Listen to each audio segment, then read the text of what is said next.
Hello बच्चों, आइए प्रश्न को देखते हैं। चित्र में पी ए, क्यू बी और आर सी और एच डी सभी रेखा एल पर लंबवत है। ए बी 6 सेंटीमीटर दे रखा है, बी सी 9 सेंटीमीटर दे रखा है, सी डी 12 सेंटीमीटर दे रखा है और एस पी 36 सेंटीमीटर दे रखा है। तो पी क्यू, क्यू आर और आर एस ज्ञात कीजिए। यहाँ पे आप चित्र देख सकते हो, ये एल रेखा है और इस पर बिंदु ए बी सी डी है, जहाँ पे पी ए इस पर लंब है, क्यू बी लंब है, आर सी लंब है और एच डी लंब है। तो हमें पी क्यू, क्यू आर और आर एस का मान ज्ञात करना है। प्रश्न को हल करने से पहले इसकी मुख्य अवधारणा के बारे में चर्चा कर लेते हैं। मुख्य अवधारणा में देखो कुछ ऐसे चीजें हम लोग यहाँ पे बता देते हैं जो प्रश्न को सरल करने में आसानी बना देगी। देखो, पहली चीज, मान लो कि कोई त्रिभुज दे रखा है इस तरीके से।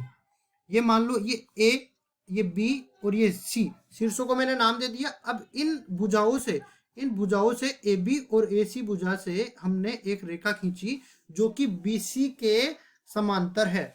अब हमें नहीं पता कि ये बिंदु इनके मध्य में है, मध्य बिंदु है या कहीं और है, ठीक है, लेकिन हमने बोल दिया कि ये बी सी के समांतर है। तो थेल्स प्रमेय एक होती है, थेल्स प्रमेय क्या कहती है कि अगर डीई जो है भुजा समांतर है बीसी भुजा के, तो हम लोग कहेंगे कि इनका अनुपात एडी बटा में, देखो दो अनुपात बराबर होंगे। पहला तो अपने पास समरूप त्रिभुज से बराबर होगा। समरूप त्रिभुज कैसे होगा?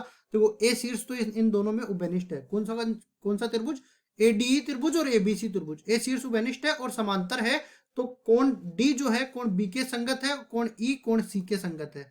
तो यहां से हम लोग कह सकते हैं कि एडी बटा में ए बी तो होगा, एडी बटा में ए बी बराबर में, पहले तो हम लोग क्या लिख रहे हैं, थेल्स प्रमेय का कथन लिख रहे हैं, मतलब कि इन दोनों का अनुपात एडी बटा में डीबी, एडी बटा में डीबी बराबर होगा किसके?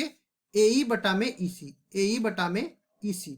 और दूसरा हम लोग जानते हैं समरूप त्रिभुज से एडी बटा में ए बी ये बराबर हो जाएगा किसके? एई बटा में एसी। या आप ये भी देख सकते हो कि इन दोनों में एक जोड़ दूं तो ये सारा अपने पास मिल जाएगा। तो अब देखिए, हम लोग आगे चलते हैं और इस प्रमेय का उपयोग करते हुए सवाल को हल करते हैं। सवाल में पहले ये बोला है, अब अभी मैं क्या करता हूँ, देखो मान लो यहाँ पे ये भुजा आगे जाके इसको कहीं ना कहीं काटती है, और वो कहीं पे भी काटेगी, उससे हमें कोई मतलब नहीं है। हमें केवल इतना ध्यान रखना है कि अगर इसमें देखो कोई दूसरी एक तीसरी भुजा और हो जाती ना यहाँ पे समांतर बीसी के जाने वाली, तो हम लोग कहते हैं इसको, अगर मैं एफ और इसको जी बोल दूं तो यहाँ पे डी एफ बटा में एफ बी बराबर हो जाता है ई जी बटा में जी सी के। तो इसी गुणधर्म का उपयोग करते हुए सवाल को हल करते हैं। यहाँ पे हम लोग कहेंगे कि पी क्यू, क्यू आर और आर एस का अनुपात संगत होगा ए बी, बी सी और सी डी के अनुपात के। तो हम लोग इस तरह से लिख दे, देखिए पी क्यू का अनुपात, ये अनुपात किसके आएगा? क्यू आर का अनुपात, ये क्यू आर का अनुपात आ जाएगा, और इसके आगे का अनुपात किसके आएगा? आर एस का अनुपात। तो ये आ जाएगा आर एस का अनुपात, और ये संगत किसके हो जाएगा? देखिए ए बी, बी सी और सी डी, तो ये बनेगा ए बी, बी सी और सी डी। ये क्यों कह रहे हैं हम लोग? थेल्स प्रमेय द्वारा हम लोग कह रहे हैं क्योंकि ये समांतर रेखाएं हैं। देखो यहाँ पे हम लोग कहेंगे कि पी ए समांतर है किसके? क्यू बी के, और ये समांतर है किसके? आर सी के, और ये समांतर है एच डी। और ये क्यों समांतर है वो भी हम लोग बता देते हैं, क्योंकि पी ए जो है लंबवत है एल के, और इसी तरह क्यू बी जो है वो लंबवत है एल के, और इसी तरह आर सी जो है वो लंबवत है एल के, और एच डी लंबवत है इसके एल के। ये चारों भुजाएं एल के लंबवत हो गई, मतलब मैं कहूंगा कि ये चारों भुजाएं एक दूसरे के समांतर हो गई, और समांतर हो गई तो थेल्स प्रमेय द्वारा मैंने ये लिख दिया कि इनका अनुपात संगत होगा सामने वाली भुजा के बिंदुओं के अनुपात के। इसी तरह ठीक है, अब देखिए हमें पता है ए बी, बी सी और सी डी का मान किसके बराबर है? ए बी का मान 6 के बराबर है, बी सी का मान 9 के बराबर है, और सी डी का मान 12 के बराबर है। तो 6 अनुपात 9 अनुपात 12 आ जाएगा। देखिए इस तरीके से ये आ जाएगा 6 अनुपात 9 अनुपात 12। किसके आ जाएगा? पी क्यू अनुपात क्यू आर अनुपात आर एस के। अब देखो अनुपात है तो ये कोई ना कोई सामान्य रूप में आ रखे होंगे, मतलब कि मैं कहना ये चाहता हूं कि कोई अचर इनसे गुणा होगा जो एकदम से कट गया है, ठीक है। मतलब मैं अगर इनको बराबर में लिखना चाहूं तो पी क्यू तो बराबर हो जाएगी 6x के, क्यू आर बराबर हो जाएगी 9x के, और आर एस बराबर हो जाएगी 12x के।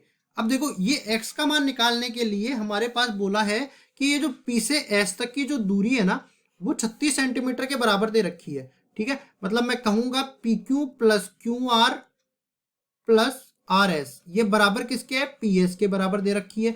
PQ का मान 6x है, QR का मान 9x है और RS का मान 12x है और कुल मिला के ये 36 के बराबर दे रखी है। इन तीनों को जोड़ूंगा तो 27x आ जाएगा, बराबर हो जाएगा 36 के।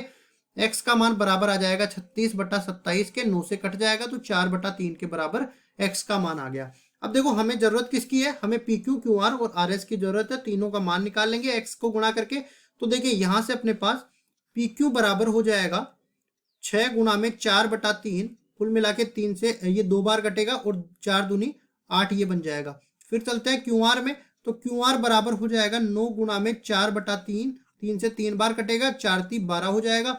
इसी तरह अपने पास रह गया RS, तो RS का मान अपने पास आ जाएगा 12 गुणा में 4 बटा 3, 3 से 4 बार कटेगा, 4 चौक 16 हो जाएगा। अब देखिए हमारे पास PQ जो है इसका मान आ गया 8 सेंटीमीटर के बराबर। यहाँ पे इकाइयां भी लिख देते हैं, क्योंकि सारी इकाइयां सेंटीमीटर में थी, तो ये सेंटीमीटर और ये सेंटीमीटर, मतलब कि PQ का मान 8 सेंटीमीटर के बराबर आ गया, QR का मान 12 सेंटीमीटर के बराबर आ गया और RS का मान 16 सेंटीमीटर के बराबर आ गया और यही हमारे उत्तर हो जाएंगे। आशा करता हूँ ये सवाल आपको समझ में आया होगा। धन्यवाद।